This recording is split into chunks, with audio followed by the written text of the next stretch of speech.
Good morning भावांनो. आता आपण चालू आहे आपल्या गोट्यावर. ही आपल्या गोट्याचा रोड आहे. अतिशय खडतर प्रवास करून आपण आता गोट्यावर पोचतोया.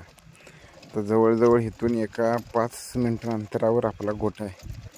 जवळजवळ 2 ते 2.5 किलोमीटर आपला गोट्याचा रोड आहे. आता हा जो दिसतोय हा आपला गोट्याचाच रोड आहे.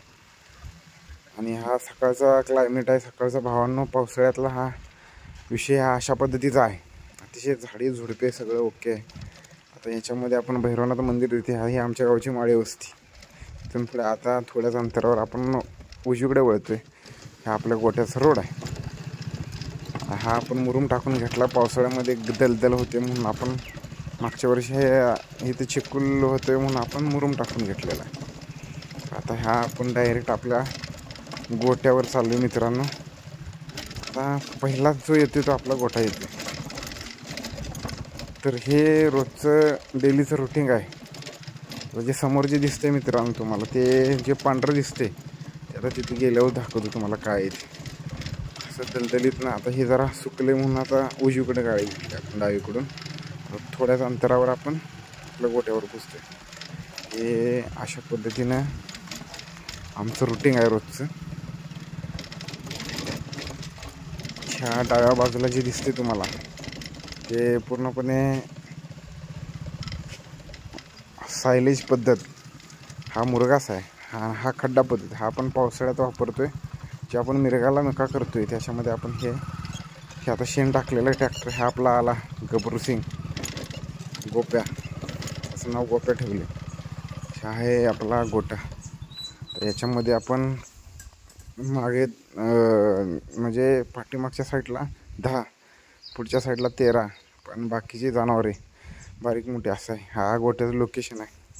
आता ह्याच्यामध्ये लय आपल्याला काय झालं की एका जागेवरती आपल्याला जनावरे बसत नाहीत म्हणून आता चांगल्या पद्धतीचं नियोजन करायचं ठरवलं. आता हे आपण देशी गाय एक सांभाळल्या. त्याचं ही पिल्लू आहे दुसरं. पोटच्या लेकरावाने सांभाळलेलं आहे पिल्लू हे. तर ह्याची गोचड्या वगैरे काढायचं टावकार ते बघा कसं असं आहे का. तर ही आपली जगजननी देशी गाय. आता जर्शी पिल्ला आहेत सगळे. आता आपल्याकडे बघतात बघ कसे आपण लेट आलो म्हणून. मालक लेट पोचला की असं टाव करून बघतात. शी पण माघार फिरून बघते बघा. आता आपली जवळजवळ 13 म्हशी ठेवले होते आपण. हे कमी केलं कारण म्हशीचा भाकड काढले आहे. आणि हे सगळं एकत्रित नसल्यामुळं जरा आपल्याला त्रास होतो म्हणून आपण आता मुक्त गोठा करतोय. ही मुक्त गोट्याला आपण एवढी जागा राखीव ठेवलेली आहे. ह्याच्यात आपल्याला सावली भेटत्या पाहिजे तेवढी.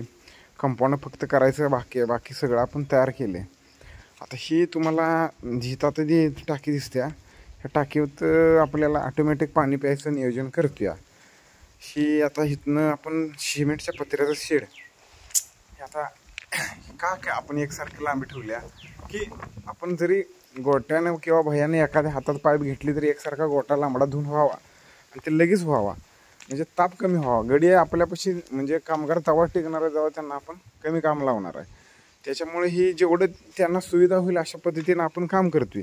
ह्या गोट्याच्या पुढच्या बाजूला आपण 15 फुटी आपण रोड ठेवला आहे की कुठं जरी आपण भरून आणलं तरी टॉलीमधून एकदम दावणीत वतला की परत त्यांचं कुठलं कामच नाही राहणार. आणि शेण काढायचा ताप नाही वगैरे काय नाही. मुक्त गोट्याला जास्त हे असं लांबडं एवढं आपण शेड मारले. ह्याच्यामध्ये आता पाठीमागच्या बाजूला आपण नालीची लेवल काढून तिथे एक चेंबर करून तो सगळा जी मुतारा वगैरे आहे तो सगळा आपल्या शेताला गेला पाहिजे की जेणेकरून त्याचा परत खाद घालायला लागू नये तेवढ्यावरती ते यावं. हे आता हिवाळ्यात आपल्याला बाहेर असं ह्या क्लायमेटला जनावरं बाहेर बांधासाठी आपण एवढे ओपन दावून ठेवले. एकदा कंपाऊंड झाले की आता विषय संपतोय. आता येतोय महाराष्ट्राचा बेंदूर. त्यामुळे आपण लगेच आता ह्याला ओपनिंग करणार आहेच.